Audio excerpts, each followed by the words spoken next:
Well, China has slammed a U.S. human rights report critical of Beijing.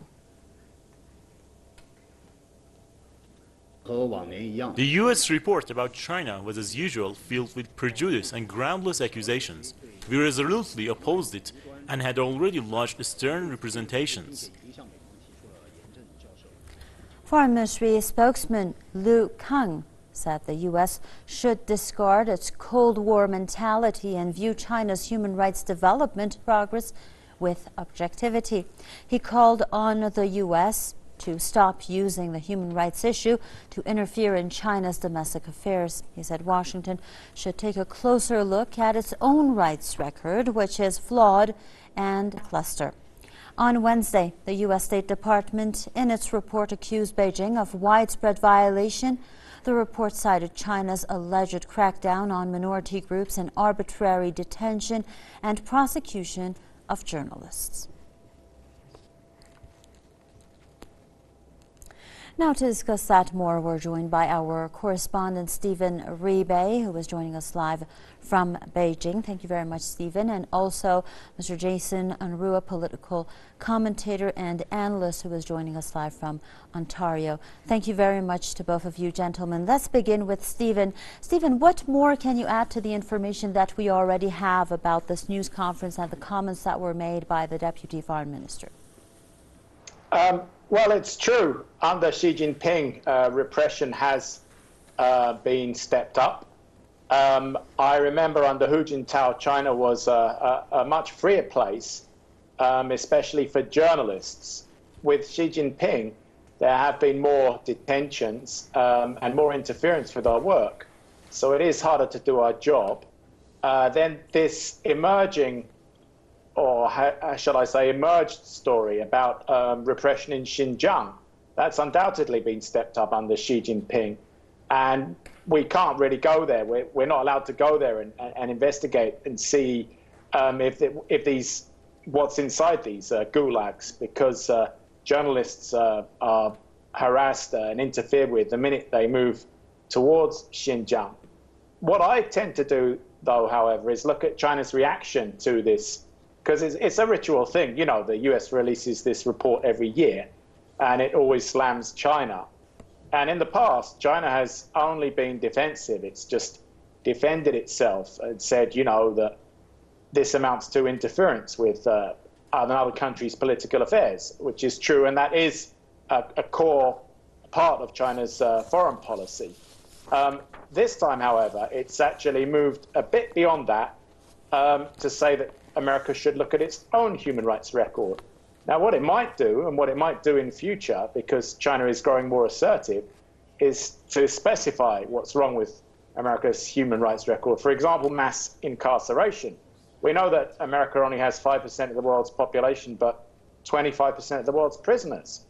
And then when it comes to invading other countries and causing the deaths of hundreds of thousands or millions of their innocent civilians, America doesn't really have a very good record on that. But China has until now always stopped short of, you know. Yes, as you mentioned yourself, Stephen, it is quite interesting to see that this time China is also pointing the finger back at the U.S., saying that we should look at your own rights record first before you start accusing other countries. Let's turn to Mr. Jason Unruhe, political commentator and analyst, joining us live from Ontario. Mr. Unruhe, what are some of the issues that China might be able to point to when it comes to the U.S. human rights record?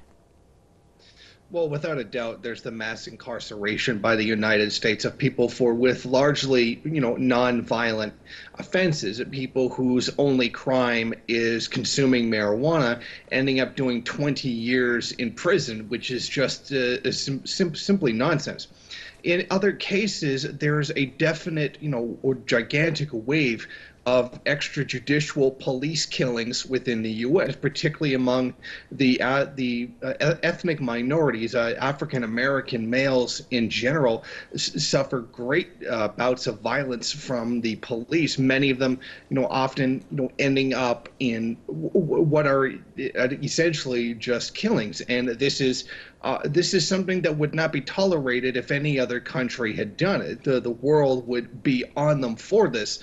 And and then rightfully so. But when it comes to the United States, it seems to be almost an accepted practice. I'm sure many of the American people are upset about this, but the international community kind of sees this as that's the way America goes. I mean, gun violence is another problem in the U.S. as well. Widespread killings by Americans on other Americans, which you cannot directly link to the United States government as being at fault, but it is definitely a problem within the U.S. itself. But the main thing overall has been U.S. foreign policy. Many commentators have noted, many politicians as well, that the sanctions placed against Venezuela by the United States are essentially war crimes, or can be perceived as crimes against humanity, essentially blocking a country from being able to buy food and medicine for people, actually just the population in general. This is an incredibly inhuman act that isn't even being carried out on the U.S. population itself, but on another country altogether, simply because the United States does not agree with the domestic policy of Venezuela, most particularly the nationalization of the oil industry. And this can be expanded further into what was once U.S. support for the war in Yemen, which has killed tens of thousands of people. The U.S. Promulgation of proxy forces that have been used to kill tens of thousands, to overthrow governments like Libya and in particular, the government of Syria. Now, Mr. Unruhe, what do you think prompted the Chinese official to point the finger back to the United States? As our correspondent in Beijing mentioned, this report is something that is being released annually. It's the first time that we see China actually telling the U.S., now, let's look at your record. Well, I think this is probably a reflection of the of the new way things are done under Xi Jinping.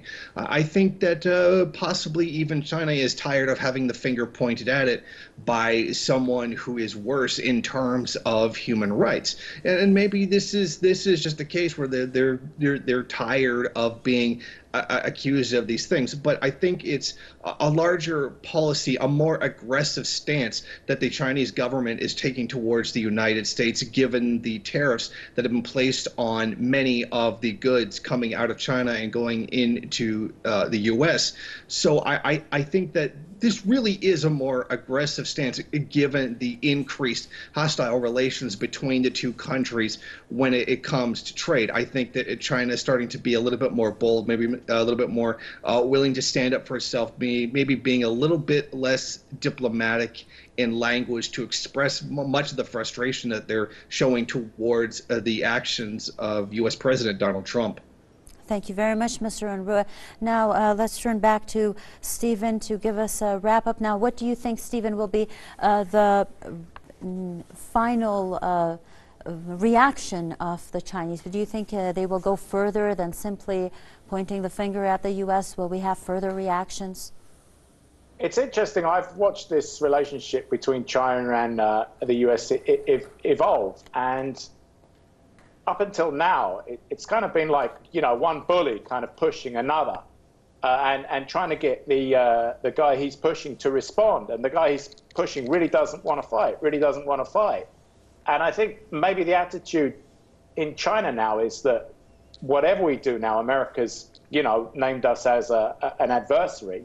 Maybe we'll become an enemy. It's not really, it's not really up to us anymore. So we may as well stick up for ourselves. So in future, maybe we will see China to actually specify the human rights abuses that America has carried out, that it's just mentioned, but it did not specify.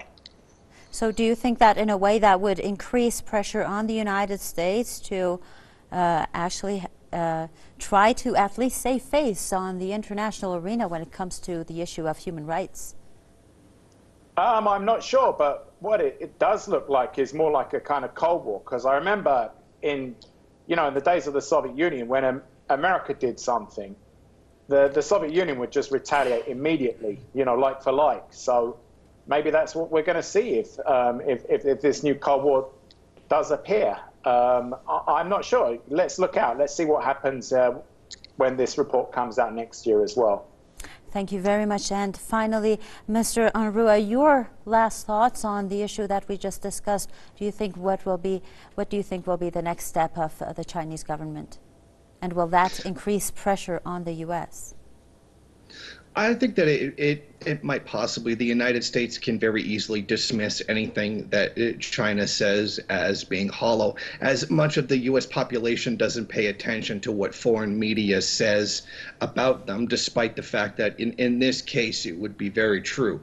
I think that this act is significant in a symbolism. It hasn't really done anything, but it has shown a shift, a change in policy towards the United States, something that is a little bit more aggressive. So while the act itself is not terribly significant, what that change is demonstrating that. If you understand what I'm saying. Thank you very much, Mr. Jason Unruhe, political commentator and analyst, joining us live from Ontario, and our correspondent Stephen Rebay out of Beijing. Thank you very much, gentlemen, for your elaborations on this issue, and thank you for following this edition of the News Review with us.